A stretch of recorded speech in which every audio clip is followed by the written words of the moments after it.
Hey guys, welcome to my channel. My name is Daisy.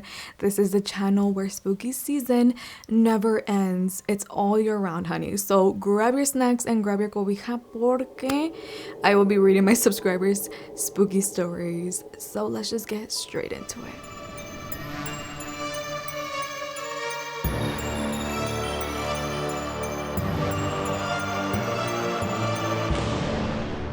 Hola, Daisy. My mother's side of the family is native to Mexico. Nearly all of them, including my grandmother, had never left. Growing up, my grandfather told me some stories of his ex-wife. She was referred to as La Bruja Loca and was said to dance with the devil at midnight. I thought he told these stories as a joke or as a way to cope with heartbreak. Though over the years, I realized my mother was never around for those stories. My mother and her father were very close. We were only ever at his house when he told us about La Bruja Loca, while my mother was always in another room or offered to run errands for my grandfather. Was she upset that my grandfather spoke of her mother in such a way? Come to find out, she agreed with everything my grandfather had to say. My mother was afraid of La Bruja Loca. As a child, my mother saw, heard, and felt things. Very scary things. My grandmother was a very selfish woman in her youth, and as far as I know, she still is. She stole from her church, from her friends, from other people's land, and it was never enough to satisfy her. One day, I'm not sure when, my grandmother began to mess with things. Very, very dark things. She opened doors she couldn't shut, made deals she shouldn't have, and made sacrifices she couldn't take back. My grandmother never lost a gamble. Every party she attended, every club she entered, there is always a new man looking to pursue her, blown away by her beauty. For years, her face, her body never seemed to age, but it was clear her heart had. She was bitter, a cold, cruel woman toward my mother and her siblings. My mother had told my great-grandmother that she could see a little monkey on her mother's back.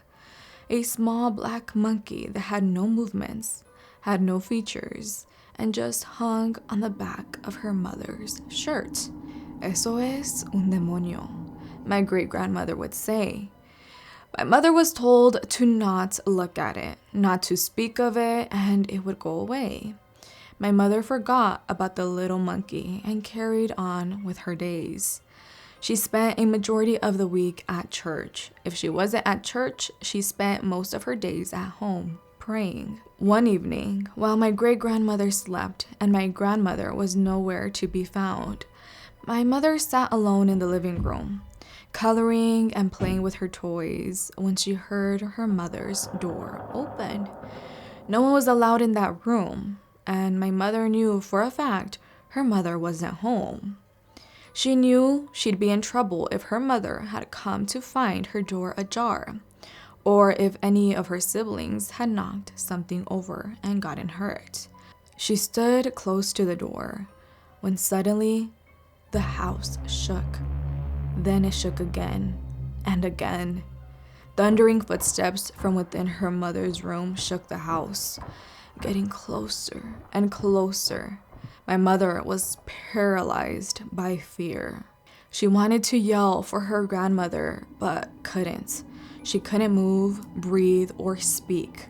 All she could do was watch. She watched as that monkey, the once small, black, featureless monkey, now wider and taller than the doorframe, placed one foot in front of the other as it clawed its way out of her mother's room. At that moment, all she thought to do was pray. She fell to her knees and recited the Lord's Prayer, louder and louder, over and over, until she was shouting the prayer at the top of her lungs. She heard an inhumane noise, a piercing shriek that almost made her puke. Then, everything fell silent. My great-grandmother ran to hug my mom and told her it was all right. She sent her to bed and she said she would tell her what she had seen in the morning. The next day, she told my mother she was awoken by her loud prayers and left her room to check on her when she saw it. That thing that hung off my grandmother's back was now enormous. She said she saw my mother on the ground praying and surrounded by a glowing white light, which she believed was my mother's guardian angel. As for me, I felt things throughout my life. I've been pushed, scratched, pinched, you name it. And while my mother still sees things, to this day, nothing has laid a finger on her. For that, I am thankful. I truly believe that my mother is always being watched over and protected.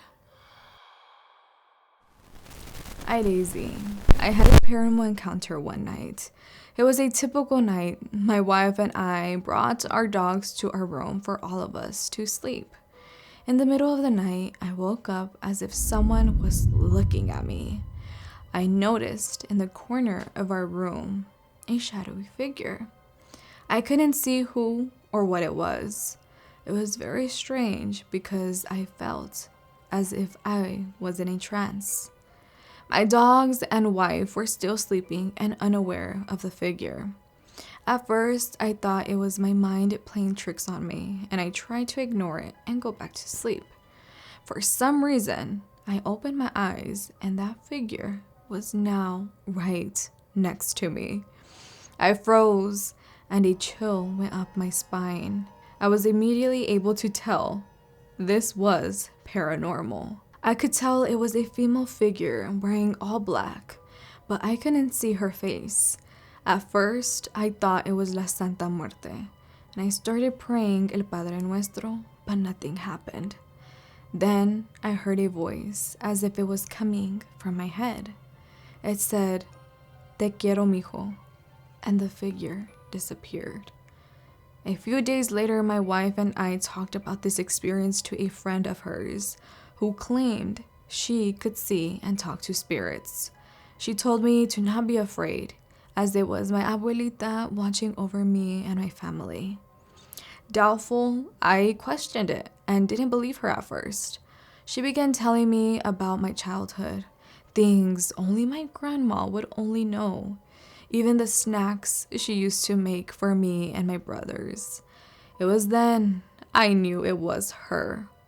To this day, I pray to her whenever I can to thank her and to watch over my wife as she's currently pregnant with our first child. Thank you, Daniel. Hello, Daisy. My name is Juana. The following stories are from my side of the family, and they all take place in un rancho de Abasolo, Guanajuato.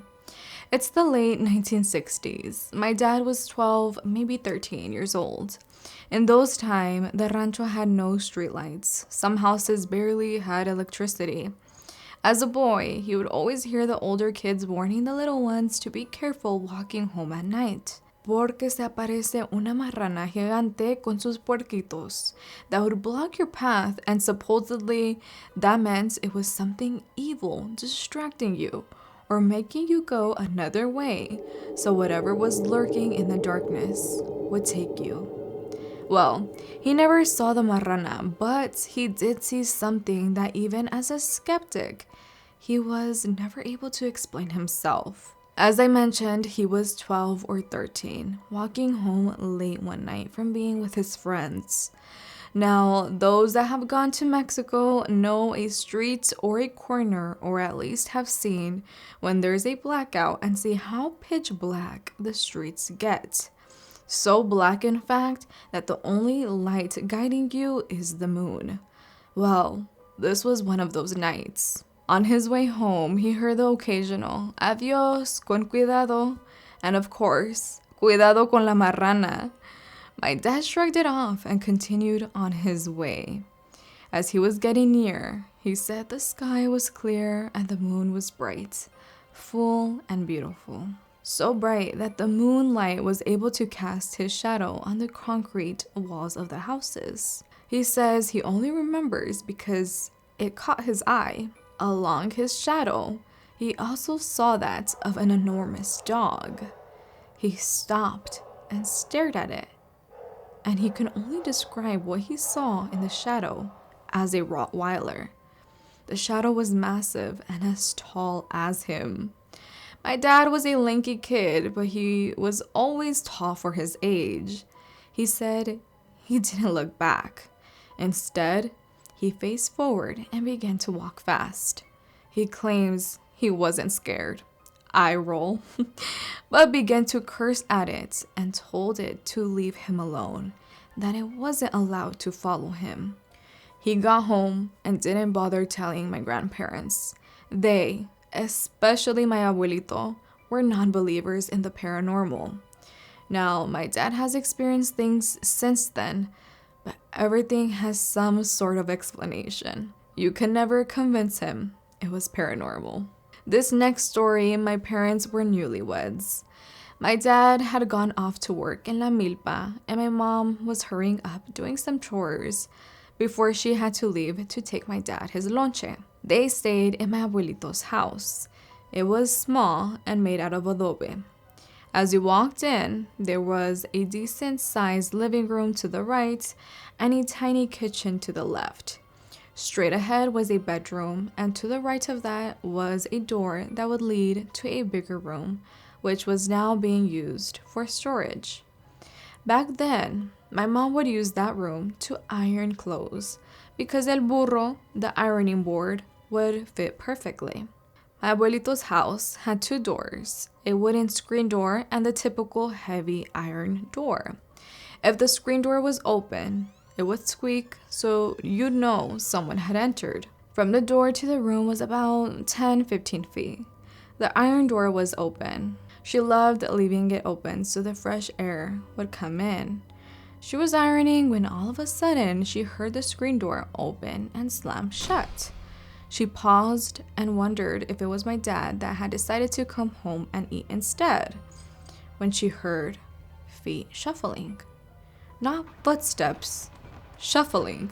The kind of noise you hear on hard floors when you're wearing pantuflas or loafers, like if whoever it was too tired to pick up their feet. As the shuffling got closer, she continued on expecting to see my dad to walk into the room.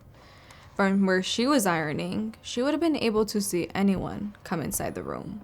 But as soon as the shuffling got to the threshold of her room, it stopped. She looked up, not seeing anyone, and called out in Spanish, "Ya sé que eres tú, eh? ¿Quieres espantarme?" No response. Finally, her curiosity and fear got to her as she began to wonder, what if an intruder saw the door open and broke in? But she would have been able to hear el portón door screech open from all the way across the patio. That too was a giant iron gate. She walked out of the room and didn't see anybody.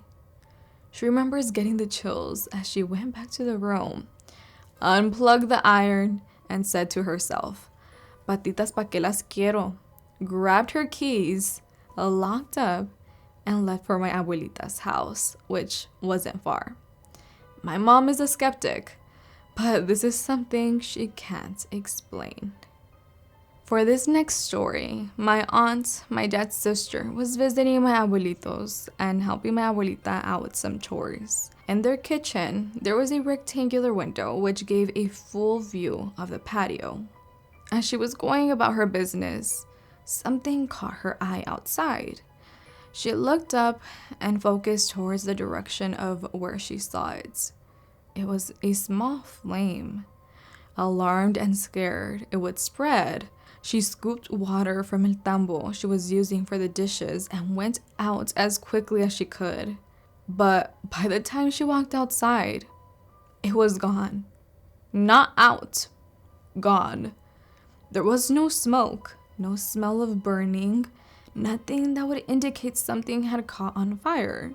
Confused, she walked back inside and looked out the window. Nada. She kept it to herself and thought she probably just imagined it. Over the course of the year, whenever she would visit her parents, she would continue seeing that small flame. It never grew, it never spread, just remained small but noticeable. When she did see it, she would react the same, running out with water only to see nothing was there. After a while, she learned to ignore it, and it wouldn't surprise her when she did see it. She finally mentioned it to her siblings. She pointed out and asked them in Spanish, ¿Qué era eso? When her siblings would look out, they couldn't see anything. Only she could see it. She was adamant about what she saw and had one of her uncles stand where it would appear. As my uncle got closer, the flame would get smaller and finally disappear. She told him this, and as he walked back in, he said, "You should dig there. There's probably gold that was meant for you." For some reason, this really scared her and told him, "You know where it is. You dig it up. I'm not doing that." My uncle replied, "If I dig it up, I won't find it because it's not meant for me." She refused and let it go. She continued seeing that small flame in El Patio and never bothered to find out if there was anything there. I don't remember where I heard this, but I heard digging up these types of treasures is not good because it's cursed. There's a reason why it shows itself to people in flames coming from the ground. There's only one being I can think of that lives in flames. This last encounter, my uncle, my mom's brother, was playing in his patio. He said he was around 10 years old, and being poor with no toys, there wasn't really much he could play with but dirt and sticks. He remembers digging just to dig when he came across a clay pot. It looked ancient and intact. It had a lid and everything. He picked it up excitedly. To his surprise, it was a little heavy, and held it up to his ear and shook it. The sounds of coins can be heard. Thinking he found treasure or gold, he opened it after some attempts because of how old it must have been and how long it had been closed for. So it took a while. Finally, he opened it, but to his disappointment, when he looked inside, he saw that it was filled with ashes or dirt or a mixture of both. He was upset because he knew what he heard. He didn't imagine it and decided to give it to my abuelita. He thought maybe after she cleaned it out, she could use it to store food or whatever she liked. My mom says she remembers the pot being put away, but it was never used and was thrown out years later. Amongst the family, they say that whatever was in it turned to ash because it wasn't meant for him. These last two stories weren't paranormal per se. Nonetheless, they were unexplainable. And there's a lot of stories very similar to these that I've heard from different people in El Rancho where my family's from. There is more to come, and like always, sending positive vibes your way. Juana. Hey there, my name is Leticia. Back in September 2021, my husband and I moved into a nice, quiet apartment in a good neighborhood. In November of that same year, I became pregnant. While I was pregnant, I stayed at home while my husband went to work, sometimes coming home late. Everything seemed normal in the apartment, or so I thought. One day I got extremely sick to the point where I was laying on the couch and couldn't move or eat. It wasn't typical pregnancy-related sickness. It felt different, and I can't quite explain it. I would just be laid out on the couch, and it felt like something was seriously wrong. I even joked that I thought I was dying. During these days when I was sick, I didn't leave the couch at all. I slept there, ate there, and did everything from that spot. It became like my bed. As I started to feel better, I couldn't bring myself to sleep in her bedroom anymore. Something about it just felt off. However, I tried to ignore the feeling and I told my husband about it. He suggested we move our mattress to the living room. So we did, and the living room became our new bedroom. Weeks later, that strange feeling returned, but this time it was in the kitchen, which you could see from the living room to the right. One night while we were sleeping, I suddenly felt someone pulling on my legs, which jolted me awake. I was frozen in fear, but eventually I fell back asleep. 2 days later, while I was making dinner, something bizarre happened. Out of nowhere, I gasped and then froze completely. I couldn't talk, couldn't move. It was as if my mouth was sealed shut. My husband saw this and rushed over, asking me what was wrong, but I couldn't respond. Eventually, he got me to sit down, but I still couldn't speak or move. He was panicking and called 911. When they arrived and checked on me, my blood pressure was sky high. I was taken to the hospital, but the doctors couldn't find anything. Throughout my pregnancy, my blood pressure remained consistently high, to the point where my baby came prematurely. Sometimes I wonder if that strange incident had anything to do with the complications I faced during my pregnancy. Months later, I shared this story with my sister-in-law, and she believes that a bruja, a witch, may have been trying to harm my baby. Needless to say, shortly after these strange occurrences, we decided to leave that apartment. Hello Daisy, I'm a 23-year-old female from India. I've never submitted a story before, nor have I talked about this incident to anyone except my family and few close friends. I'm a skeptic and agnostic. I was born into a Hindu family where my parents, especially my mother, are quite religious. At the time of this incident, I was 18 years old and was going through a change in my belief system. I was discovering several religions, including Christianity. As I'm not from a Christian majority country, I didn't have much knowledge about it. One of my best friends had introduced me to archangels in Christianity, and as a young, superstitious enthusiast as I was, I loved his stories. He used to pray to an archangel who he believed had helped him during desperate times in his life. I wouldn't say I believed completely in all of his stories, but I couldn't ignore it too, as he was, after all, my best friend. So out of curiosity, I started praying to one of the archangels at night. It went on for days, and nothing much was going on. Then one day, something happened that still makes me question my skeptic mind. That night, as usual, I had fallen asleep early after praying. I sleep alone in my room without any lights, as I prefer a dark room to sleep in. Usually, I never wake up at night. But that night, suddenly, I woke up.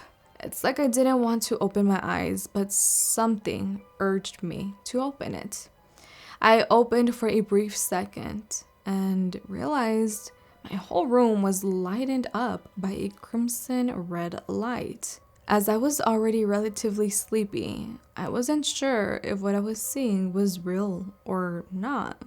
I woke up, sitting upright in my bed.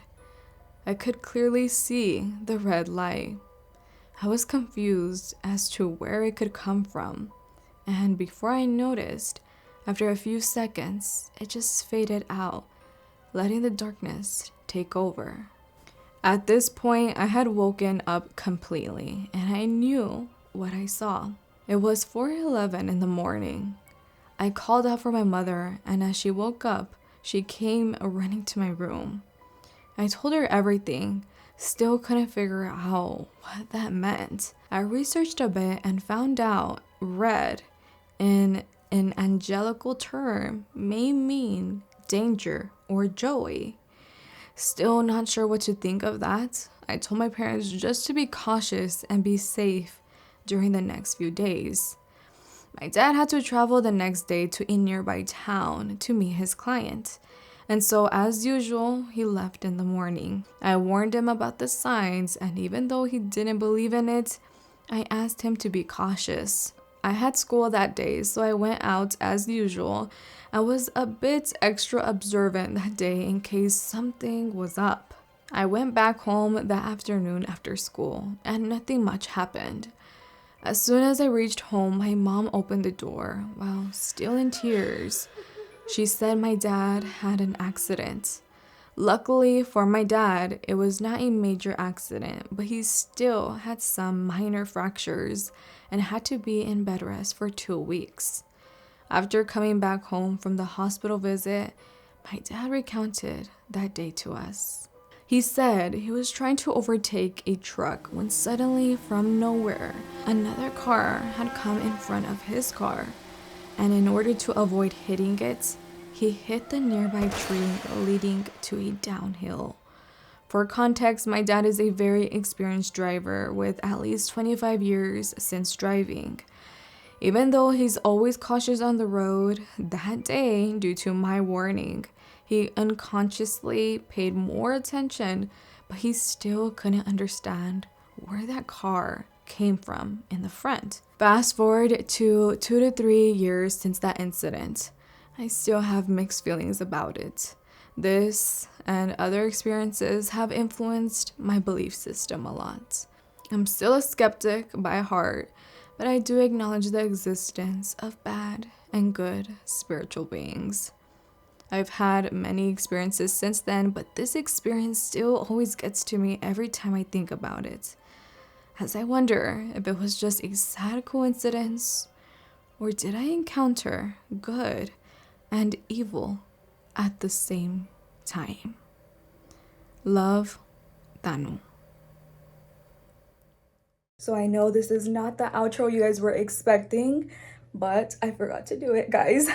I don't know what happened, but I hope you guys enjoyed today's video. The next video va a ser de leyendas de Mexico, so let me know which state you think I'm gonna do next in the comments down below. But other than that, I hope you guys are doing amazing, and I hope to see you guys all in my next one. Bye, guys.